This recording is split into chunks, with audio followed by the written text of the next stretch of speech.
प्रश्नावली 3.6 का दूसरा का जो लास्ट प्रश्न है वो छूट गया था, तो उसको भी अब हल कर लेते हैं। तो अंतिम प्रश्न जो है वो है, रूही 300 किलोमीटर दूरी पर स्थित अपने घर जाने के लिए कुछ दूरी रेलगाड़ी द्वारा तथा कुछ दूरी बस द्वारा तय करती है। यदि वह 60 किलोमीटर रेलगाड़ी द्वारा तथा शेष बस द्वारा यात्रा करती है तो उसे 4 घंटे का समय लगते हैं। यदि वह 100 किलोमीटर रेलगाड़ी से तथा शेष बस से यात्रा करे तो उसे 100 मिनट अधिक लगते हैं। तो रेलगाड़ी एवं बस की क्रमशः चाल ज्ञात कीजिए। क्या ज्ञात करना है? रेलगाड़ी और बस की चाल हमें ज्ञात करना है। तो जो चीज़ हमें ज्ञात करना होता है उसे हम कुछ मान लेते हैं। तो यहाँ पे मान लो, माना रेलगाड़ी की चाल बराबर x किलोमीटर प्रति घंटा। इसी तरह से बस की चाल को भी मान लो, तो बस की चाल बराबर y किलोमीटर प्रति घंटा है। ठीक, जो चीज़ हमें ज्ञात करना होता है उसे हम पहले मान लेंगे। तो ये देखो हमने मान लिया। अब आगे बढ़ते हैं। रूही को टोटल दूरी, कितनी दूरी तय करना है तो उसको लिख लेते हैं। तो रूही को यहाँ पे लिखो, रूही को 300 किलोमीटर की दूरी तय करना है। ये जो 300 किलोमीटर है ये बस और रेलगाड़ी दोनों को मिलाकर उसे तय करना है। ठीक, समझ में आ गई ये भी पॉइंट। फिर आगे बढ़ते हैं। फिर क्या कहा है? कुछ दूरी रेलगाड़ी से और कुछ दूरी बस से तय करना है। तो लिख लेते हैं यहाँ पे रेलगाड़ी और बस दोनों से तय करेगा। तो दोनों से तय करेगा मतलब क्या है? दोनों क्या हो जाएगा? जुड़ जाएगा। तो ये हो गया जुड़ जाएगा, तभी तो 300 किलोमीटर दूरी तय करेगा ना। तो हमने क्या कर दिया? दोनों को जोड़ दिया। और 300 किलोमीटर की दूरी तय करने में उसे समय कितना लगता है? तो समय लगता है उसे 4 घंटे। ठीक है, घंटे यहाँ पे नहीं लिखो, यहाँ पे समय लिखो पहले, समय। अब प्रश्न में कहा है कि रेलगाड़ी से अगर वो 60 किलोमीटर की दूरी तय करता है, ठीक है, ये रेलगाड़ी से 60 किलोमीटर की दूरी तय करता है, तो बाकी को बस से करता है, तो बचा कितना? 300 किलोमीटर की दूरी अगर तय करेगा तो घटा दो आप, 300 माइनस 60 घटाएंगे तो कितना आएगा? 240। तो बाकी जो है वो बस से तय करता है 240 किलोमीटर की दूरी। और समय उन्हें लगता है इन दोनों दूरी को, मतलब रेलगाड़ी और बस दोनों से मिलाकर अगर दूरी तय करता है तो 4 घंटे का समय लगता है।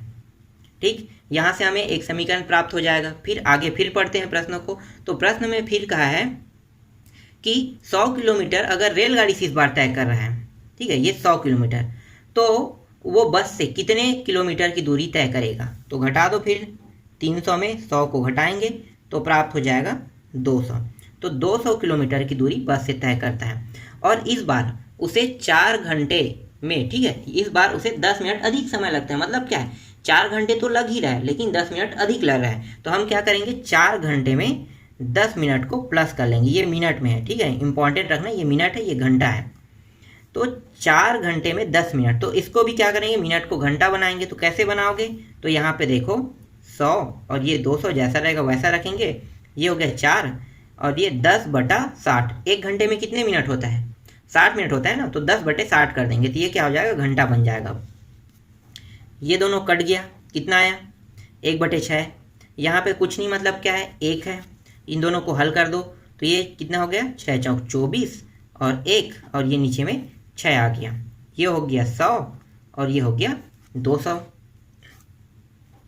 ये जो 6 है वो तिरिया गुणा होकर यहाँ पे ला लेते हैं तो ये हो जाएगा 600 और ये हो जाएगा 6 दूनी 1200 बराबर, ये दोनों जुड़ के कितना हो गया? 25 हो गया। अब हम इन दोनों से समीकरण का निर्माण कर लेते हैं। किससे करेंगे? इससे। चलो इससे एक समीकरण 1 दे दो, इससे समीकरण 2 दे देते हैं। समीकरण 1 में, ठीक है, समीकरण 1 में रेलगाड़ी की चाल को हमने क्या माना है? x माना है। तो रेलगाड़ी की जो चाल है वो x है, तो ये हो जाएगा 60/x हो जाएगा। x नीचे में लगेगा, ठीक है, ऊपर में नहीं, नीचे में लगेगा। इसी तरह से बस की चाल को हमने क्या माना है? y माना है। तो 240 में आप y को नीचे में लगा दो, ये आ गया। और घंटा कितना निकला है? 4 घंटे का समय। इसको तीसरा समीकरण दे देते हैं। फिर चौथा समीकरण का क्या बन जाएगा? ये वाला चौथा समीकरण बन जाएगा। ये हो गया 600, रेलगाड़ी की चाल है तो तो यहाँ पे x लगेगा और बस की चाल है तो ये हो जाएगा 1200 अपान y बराबर 25। ये हो गया तीसरा समीकरण। अब 1/x 1/y को कुछ मान लो, तो यहाँ पे हम लिखेंगे माना 1/x बराबर p और 1/y बराबर हमने q माना है। इन मानों को यहाँ पे रख देते हैं तो ये हो जाएगा 60p प्लस 240q बराबर 4 और ये बन जाएगा 600p प्लस 1200q बराबर 25।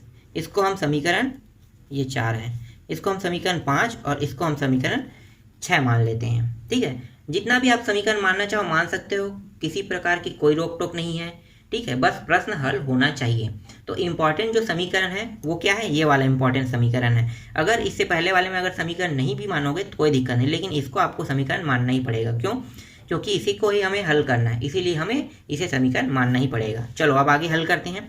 अब हम इसको किस विधि से हल करेंगे? इस वाले जो प्रश्न है इसको हमें हल करने के 3 विधि है। एक है विलोपन, एक प्रतिस्थापन, एक वज्र गुणन विधि। तो मैं इसे विलोपन विधि से हल कर रहा हूँ। तो विलोपन विधि में जब भी किसी प्रश्न को हल करेंगे तो हमें किसी भी एक मान को बराबर करना है। जैसे कि यहाँ पे देखो p है तो ये p को अगर बराबर करेंगे, ठीक है, अगर इसको बराबर करेंगे तो इस q वाले को बराबर करेंगे। तो हम यहाँ पे सिर्फ p वाले मान को बराबर कर रहे हैं। तो p वाले को मान को बराबर करेंगे तो यहाँ पे देखो ये 600 है। इसे 600 होने के लिए कितने की आवश्यकता है ये पहले देखो। तो ये 6 है, अगर 10 का गुणा करता हूँ मैं समीकरण 1 में तो ये 600 हो जाएगा। तो यहाँ पे आप लिखो समीकरण 1 में 10 का गुणा करके समीकरण 2 में घटाने पर। ठीक, समीकरण 1 क्या है, ये वाला मान पूरा समीकरण 1 है, 10 का गुणा इस पूरे पद में हो जाएगा तो ये हो जाएगा 10 का गुणा करने पे 600p आ जाएगा, प्लस 10 का गुणा इसके साथ करेंगे तो ये हो जाएगा 2400 हो जाएगा। q बराबर इसके साथ भी 10 का गुणा होगा, ये 40 हो जाएगा। अब क्या कहा है, अब हमने यहाँ पे तो लिखा है समीकरण 2 को घटाने पर, तो ये जो समीकरण 2 है इसको उतार लो नीचे में। तो ये हो गया 600p प्लस 1200q बराबर 25। घटाने का मतलब हो गया यहाँ पे सभी में घटाने का चिन्ह लगा देंगे। तो क्या होगा, जो प्लस था वो माइनस हो गया, ये भी प्लस है, ये भी माइनस, ये भी प्लस है, ये भी माइनस। ये प्लस माइनस होने के कारण कट गया। यहाँ पे देखो ये प्लस है और ये वाला मान क्या है, माइनस है। घटा दो तो 2400 में 1200 घटाओगे कितना आएगा, 1200 आएगा। तो ये हो गया 1200q बराबर, यहाँ भी घटाएंगे तो यहाँ पे प्राप्त होगा 15 प्राप्त होगा। तो 1200q बराबर 15 प्राप्त हुआ। अब यहाँ पे q को अकेला रखो और 15 और ये 12 कहाँ, 1200 कहाँ पे आ जाएगा, यहाँ पे नीचे में आ जाएगा तिर्यक गुणा के रूप में। तो ये हो गया 15/1200 हो गया। तो यहाँ पे q का मान, यहाँ पे देखो जो कट रहा है उसको कटा दो। तो 15 के पहाड़ा से ये कट सकता है कितना, 15 कम 15 8 120 शून्य, तो मतलब 1/80 से कट जाएगा। तो q का मान प्राप्त हो गया 1/80। अब इस मान को हमें कहाँ रखना है, इस मान को चाहो तो आप समीकरण 5 में रखो, चाहो तो आप समीकरण 6 में रखो। इन दोनों समीकरणों में से किसी भी समीकरण में रखोगे p का मान निकल जाएगा। तो इस मान को हम समीकरण 1 में रखे हैं। तो समीकरण 1 में q का मान रखने पर समीकरण 1 है 60q प्लस 240 60p 240q बराबर 4। तो ये हो गया 60p प्लस 240q का मान कितना है, 1/80 बराबर 4। तो ये हो गया 60p और ये दोनों देखो यहाँ से 0 0 कट गया, 8 कम 8 दिया 24। तो यहाँ पे आ गया 3 आ गया और यहाँ पे है 4। इस 3 को उस पर पक्षांतर कर देंगे तो ये हो गया 60p बराबर 4 माइनस 3। तो ये प्राप्त हो जाएगा 60p बराबर, यहाँ पे प्राप्त हो गया 1। तो p का मान कितना निकलेगा, 1/60 प्राप्त हो जाएगा। तो ये रहा p का मान आ गया। अब ये जो p और q का मान जो प्राप्त हुआ है उसे हमें कहाँ रखना है, जहाँ पे हमने माना है वहाँ पे रखते हैं। तो क्या माना था हमने, 1/x को हमने p माना था और 1/y को हमने q माना था। तो p और q के मान को यहाँ पे रख देते हैं। तो p का मान जो आएगा, यहाँ पे 2 खंडों में कर देते हैं, 1/x बराबर p का मान कितना रखेंगे, 1/60 रखेंगे। ये जो दोनों मान है, ठीक है, नीचे में है, ये तिर्या गुणा के ऊपर हो जाएगा, ये भी तिर्या गुणा के ऊपर हो जाएगा, तो ये आ गया 60 बराबर x। तो x का मान प्राप्त हो गया 60। इसी तरह से q के मान को भी रख दो, तो 1/y बराबर 1/80। ये भी तिर्या गुणा होके नीचे से ऊपर चला जाएगा, तो ये हो जाएगा 80 बराबर y। तो y का मान प्राप्त हो गया 80। इस तरह से प्रश्नावली 3.6 के सारे प्रश्न कंप्लीट हो गया। और इसके बाद जो प्रश्नावली 3.7 है वो ऐच्छिक प्रश्न है, तो ये परीक्षा की दृष्टि पे इम्पॉर्टेंट नहीं है, तो इसको हम हल नहीं करेंगे। ठीक है, इसके बाद सीधा नेक्स्ट अध्याय को शुरू करेंगे।